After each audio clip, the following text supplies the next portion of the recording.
कलयुग के इस ज़माने में कुछ खबरें ऐसी सुनने को मिलती हैं कि उन पर यकीन करना मुश्किल हो जाता है।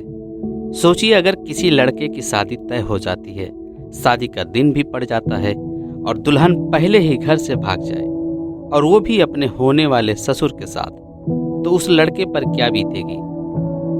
दोस्तों, ऐसी ही एक घटना उत्तर प्रदेश में हाल ही में घटी, जो कि सोशल मीडिया पर काफ़ी वायरल हुआ। दोस्तों, यह घटना है उत्तर प्रदेश के रामपुर की, जहां यह रिश्तों को कलंकित कर देने वाला यह मामला सामने आया, जहां अपने होने वाली बहू को ससुर लेकर फरार हो गया। दरअसल लड़के के पिता ने 2 साल पहले ही अपने बेटे का रिश्ता काफ़ी धूमधाम के साथ तय किया था। रिश्ता होने के बाद पिता अपने बेटे की ससुराल का चक्कर काटना शुरू कर दिया।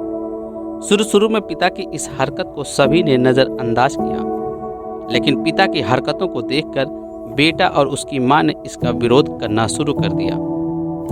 लेकिन पिता मानने वालों में से नहीं था।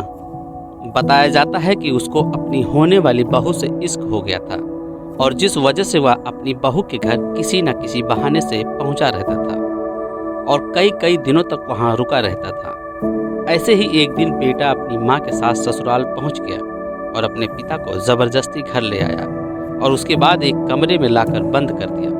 उसके बाद अपनी मां से निगरानी के लिए कह दिया। लेकिन 3 दिनों के बाद मौका पाकर पिता घर से फरार हो गया और बहू के घर पहुंच गया और वहां जाकर इमरजेंसी काम बताकर रुकने को कहा। उस रात करीब 12 बजे जब बहू के घर वालों ने लड़की और ससुर को आपत्तिजनक स्थिति में पकड़ा तो हंगामा मच गया। इसके बाद ससुर के घर वालों और रिश्तेदारों को फ़ोन करके बुलाया गया, और जब तक सभी वहां पहुंचते तब तक ससुर बहू को लेकर फरार हो चुका था। और काफ़ी तलाश के बाद जब दोनों नहीं मिले तो थाने में कंप्लेंट किया गया। उसके बाद से पुलिस उनकी तलाश में लगी हुई है।